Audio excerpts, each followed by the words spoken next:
Thanks for tuning in, and welcome to the Good Earth's weekly radio show, Another Day of Living, where the conversations are all about eating well, living well, and feeling good. And now, here's your host, Alex Litwack.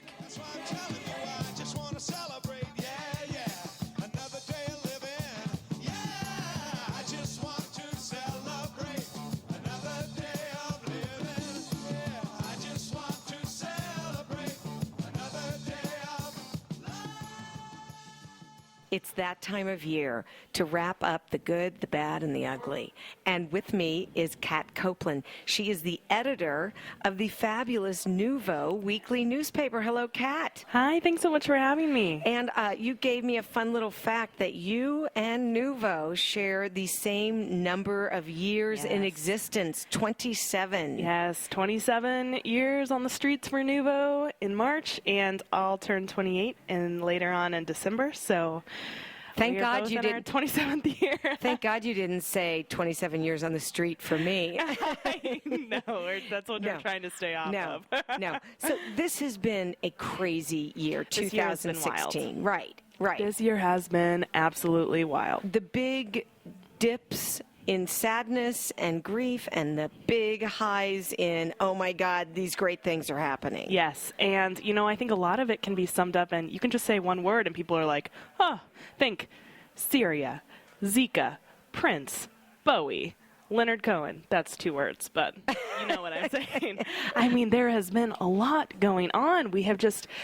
It has been a wild year. It has been a wild year. So we're going to talk about the good, the bad, and the ugly. Yeah. I'm going to let you lead us down this path. Sure. And I really like starting with the negative, only because we can end on a high note.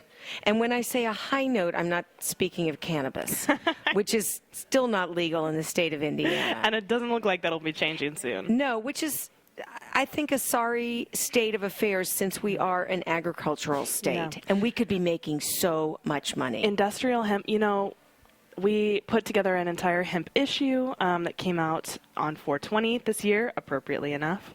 But there is so much economic benefit to exploring that more. And I was surprised, actually, I believe it was the 3rd gubernatorial debate, where they asked about legalizing marijuana, medical marijuana. John Gregg was very pro and, in fact, said that when his father was dying, he wished that could have been an option for him, perhaps. And Holcomb didn't seem as opposed to it as I would have thought. So, there could be hope for us yet.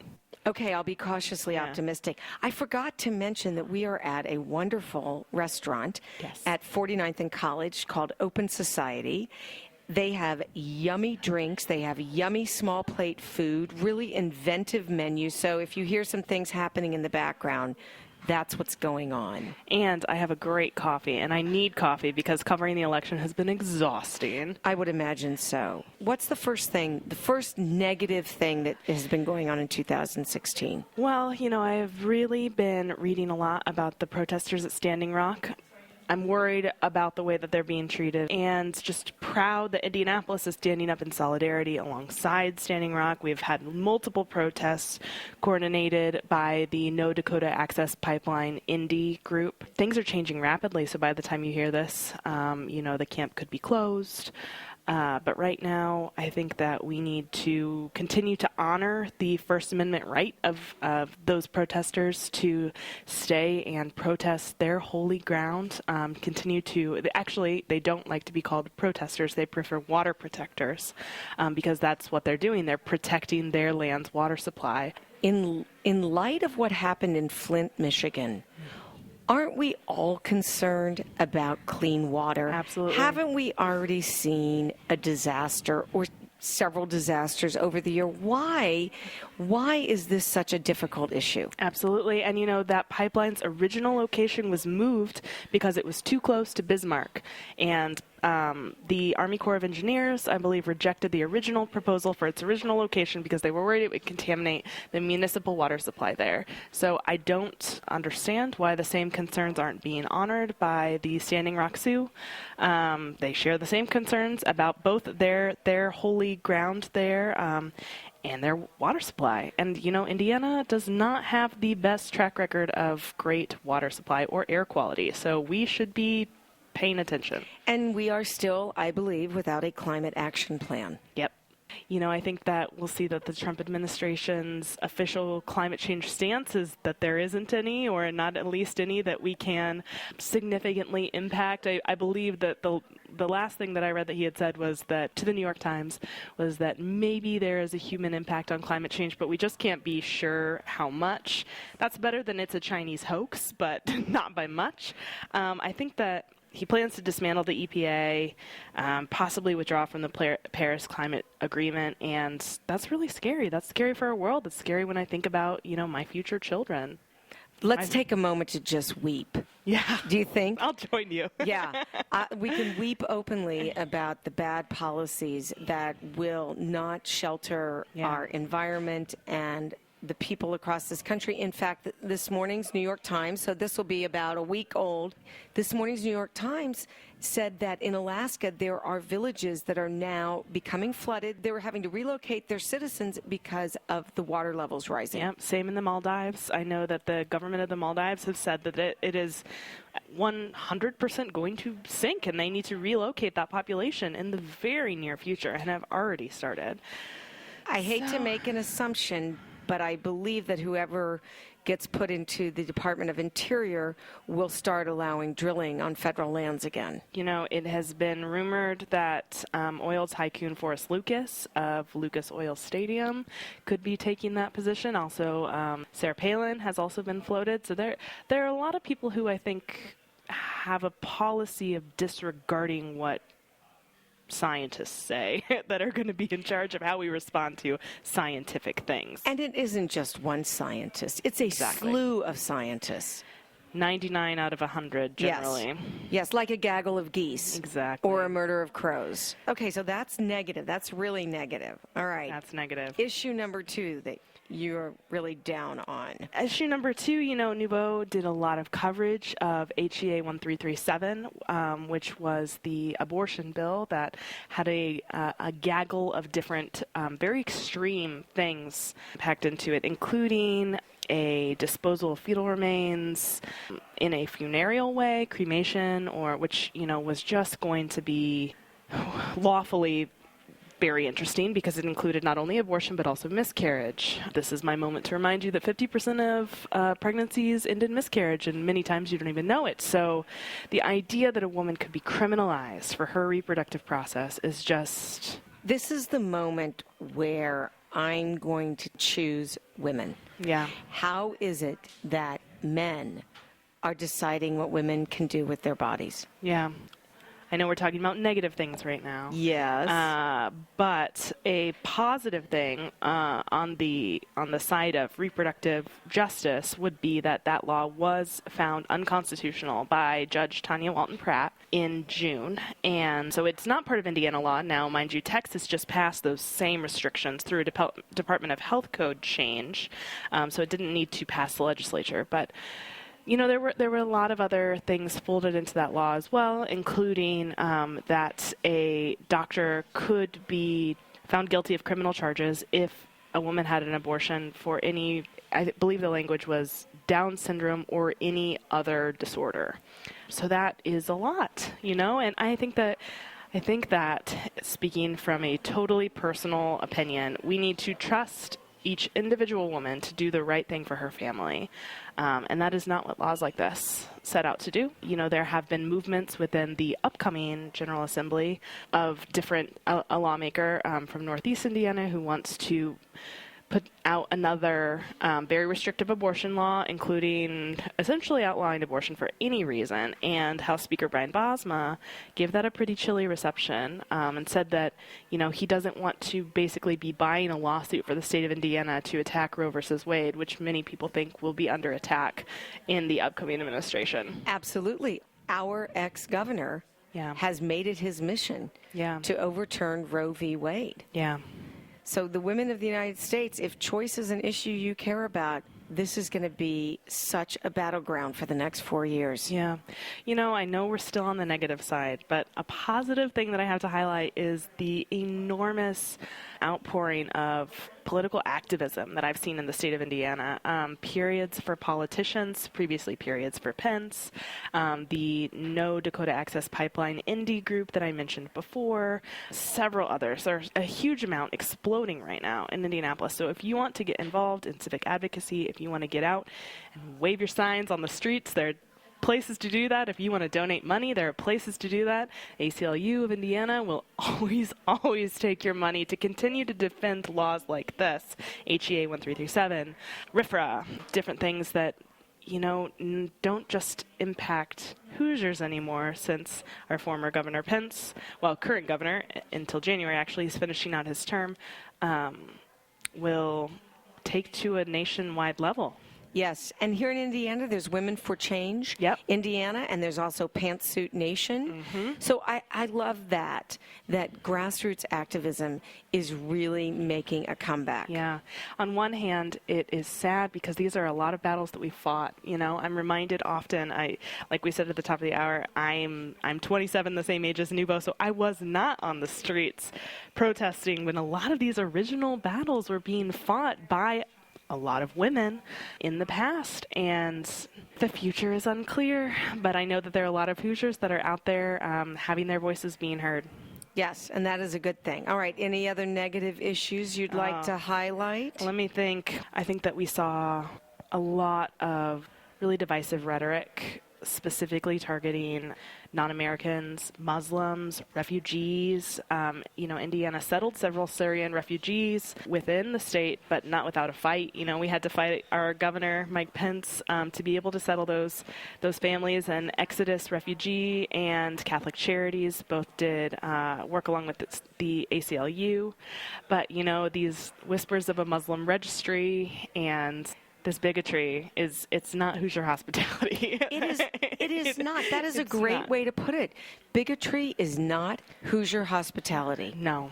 And I think that, like I said, there's plenty of ways to get involved if these are issues that you care about. And, you know, a big way to get involved is to run for your city government or for school board or to attend these meetings, because things are decided by our legislators, that no matter how many protesters are out in the streets, you know, 10,000 protesters in LA protesting the president-elect, but things are decided in the voting booth and by the people running. So I would encourage Hoosiers to get involved and run for office. Another interesting issue that is part of the whole immigrant picture, what's happening with people who have come here illegally. They're working, they're contributing, they're being good citizens, although they do not have their citizenship yet. And other cities have become sanctuary cities. Is there even a whiff of that here in Indianapolis? You know, I went to a really amazing gathering at the State House, which had a huge showing of different organizations, like the Muslim Alliance and the Indiana Undocumented Youth Alliance, and actually the deputy mayor was there, and the Urban League, and many, many, many religious groups and ethnic organizations who advocate for fair treatment were gathered there to say, this will not stand. Indianapolis is not like this. And, you know, I hadn't thought that Indianapolis could become, just because we are so red and we just saw what happened in this election. You know, every state office was taken by a Republican. But, you know, that gave me hope. And there's also a movement within churches, the sanctuary movement, for different individual churches to shelter people. I think that the Indiana Undocumented Youth Alliance in particular is really interesting and a great way to get involved in, you know, sheltering and protecting people who are here to contribute and to make our state a better place. And I hold some close to my heart. So we've talked about a number of different issues. Yeah. But we haven't talked about the fallout from RFRA. Yeah. And what may be coming down the pike for LGBTQ and And I would imagine there are a lot of scared people out there. Absolutely. You know, we just ran a great editorial by Chris Paulson of Freedom, Indiana in last week's NUVO, and you can read that. I know that you know, activists are shoring up their resources right now, and they're getting ready to fight. I do know that the Southern Poverty Law Center has reported over 1,000 hate crimes, not just to LGBTQ people, but also Muslims and non-white people. You know, something that I heard from someone from Indie Pride who was at that same event to speak, they said, you know, the beauty of the LGBTQ community is that it kind of crosses all other communities, that you can be Jewish and LGBTQ, you can be Muslim and LGBTQ, you can be black. And so there are a lot of our brothers and sisters who are out there scared for maybe a few reasons. I think that marriage equality was a huge victory, a very happy day for us in Indiana and across the United States. And I am just crossing my fingers for Ruth Bader Ginsburg, honestly. Oh, God. She must live for another 2 years at minimum. We must put her in bubble wrap. Yes, that's okay with me. Yeah. She gets up in the morning and does push-ups and planks and walks her treadmill. She's fantastic. Ruth. Yes. She's our hero. She is. She's amazing. She's our heroine. She's our heroine. Absolutely. Absolutely. Okay. Any other negativity you'd like to share? Oh, let me refer to my list. Yes, there's enough negativity that I made a list. Yeah, it's It was the hottest year on record. Just returning to that environment. I know that we have a very small threshold, scientists say, to significantly impact climate change. And it's time to get going, guys. You know what? That's all the negatives that I want to talk about. All right, let's talk about the positives. Rock and roll to the positives. You know, the very first thing I put on my list is Beyonce put out a great album this year, which I say partially because I just took this position in June after Ed Wank, who is lovely and was wonderful to work for as managing editor, moved on to another wonderful position. I had been music editor under Ed, and so, you know, for the first half of the year, although I was keeping apprised of the political scenario unfolding before us, I was diving into music and covering music, and I feel really lucky to live in a city like Indianapolis and to love music so much because, you know, well, for a huge variety of reasons. We have a thriving local music scene. We have several wonderful venues that you can go to any night of the week and see great live music. We also have, and we're the crossroads of America, and we have this wonderful center of performing music that you might necessarily not think of. You know, Bands of America is headquartered here. The American Pianist Association is headquartered here. We have some, and I'm not just saying this because I was in marching band, we have some really amazing marching bands who perform at a very high caliber. We have the Jacob School in Bloomington. We just have all these wonderful musicians that are really enriching the cultural fabric of our city, and I just feel lucky to cover them.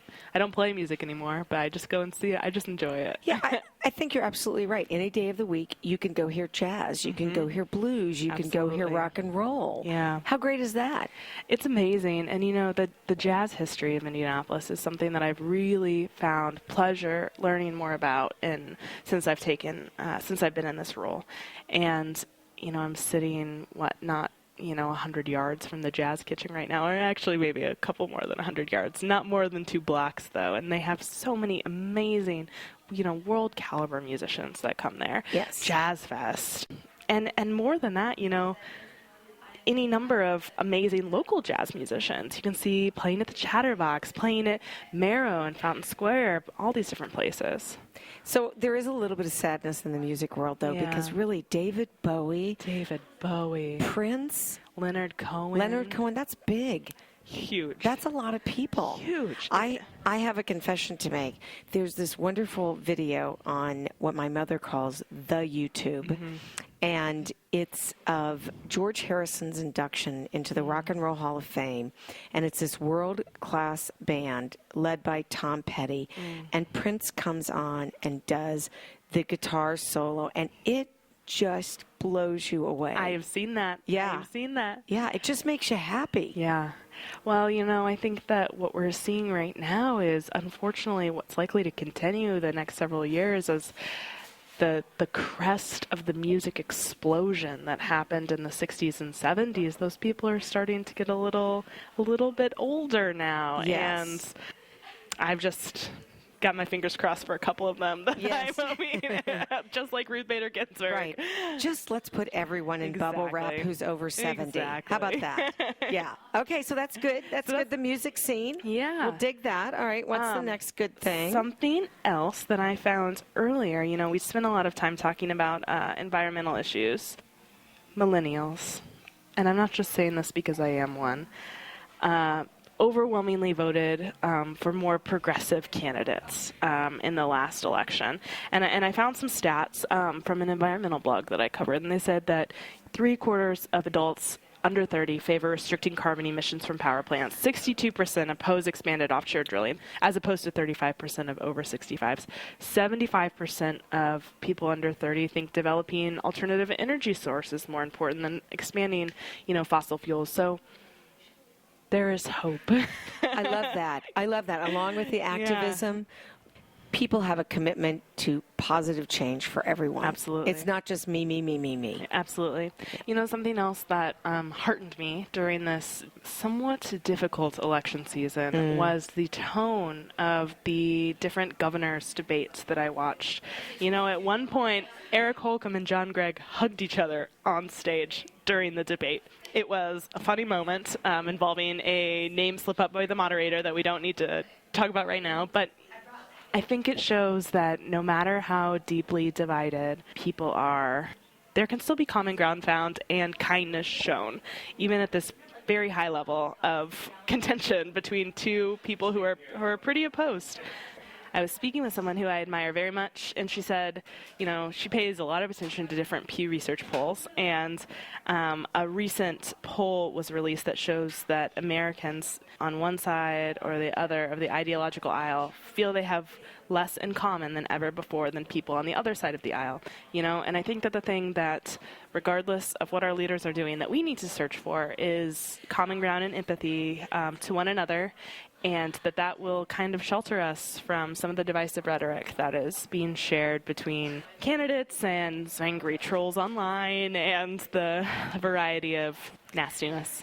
There is an awful lot of hate. There's an awful lot of anger, a lot of fear, and I got to see the Dalai Lama this summer when he was at here the Fieldhouse? At the Fieldhouse, and you know, he is really the sweetest, kindest person to listen to, and compassion, compassion, compassion. That's what he talks about all the time. That is his message, and I think that, you know, medically, you know, we are 99.9% alike all across the world, and if we could just hold on to that, wouldn't it be great? It would be amazing. Do you think maybe you and I should just link hands and sing It's a Small World? We're just going to cry and hold each other. Well, you know, it can get you down. Yeah. It can get you down. I know a lot of people, and I did too. We've all been grieving. Yeah. Because it is scary and it is sad. And I do believe that what you're saying about millennials and about people sort of shifting into, there are ways for us to connect. Let's find those ways. Let's work together. Absolutely. And, you know, I'm very lucky to work for NUVO, which I've always seen as kind of a shining progressive light in Indianapolis, and admire very much the work that the journalists there before me have done. I do think that social justice is justice for all, justice for people who think differently than you, justice for people who, you know, want entirely different things than you do. We're going to get through this. That's what I keep telling myself, at least. You know, the Bette Davis line, it's going to be a bumpy ride. Yeah. Right. Any other good things? Is there a good note that we can end on? Let's think. Just a couple of quick hits. Yeah, quick hits. There were more women elected to the U.S. Senate this year.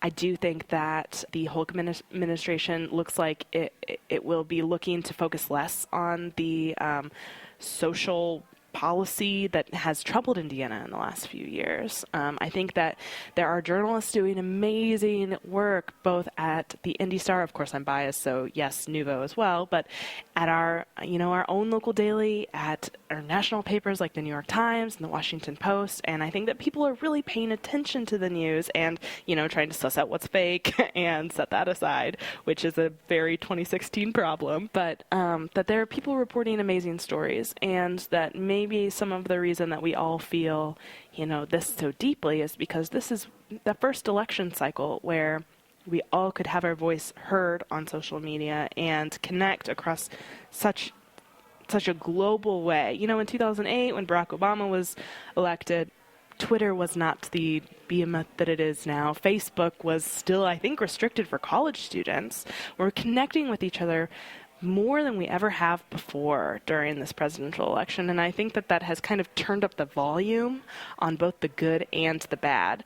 But I think that we're going to figure out a way to balance this equilibrium of 8 million voices, and that it'll help us find voices that we should have been paying attention to all along. And that's what NUVO tries to do, is to shine light on those voices of those people. And so if you've got a story about something excellent or something terrible happening in Indianapolis, please reach out to me. We would love to hear from you. Kat, what's your email? You can reach me at editors@nuvo.net. Editors at nuvo.net. Yep. I'm going to consider NUVO, as you said before, a beacon of hope, and I'm going to not give up on Hoosier hospitality. Don't give up. Because 2017 is a whole new year. Yeah. So, Kat, thank you. Thank you for sharing your thoughts, your feelings, your opinions about 2016. I'm excited, and I'll look forward to seeing you next year. Yes, thank you so much for having me.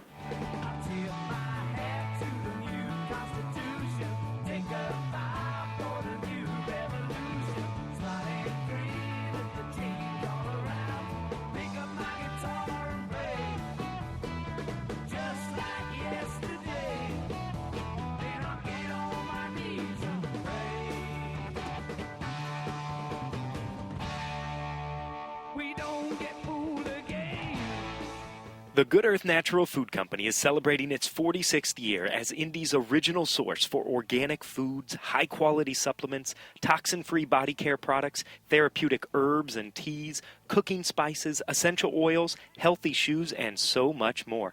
Our experienced staff is here to help you choose from over 20,000 items in our bustling home in Broad Ripple Village. We're open Monday through Saturday, 9 a.m. to 8 p.m., and Sundays, 11 a.m. to 6 p.m. And our web store is good-earth.com.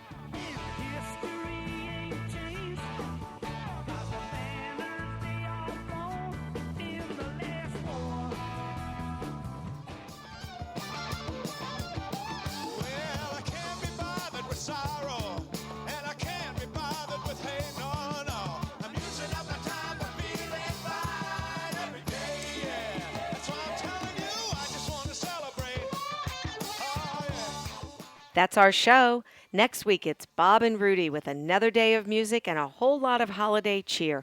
I hope you'll join them. If you've missed any of our shows, you can check out our archives at anotherdayofliving.com. This is Alex Litwack. Thanks so much for tuning in. I hope you stay warm, stay well, and have a great week. The happiest half hour of your day has been brought to you by the Good Earth Natural Food Company, keeping Indy healthy since 1971.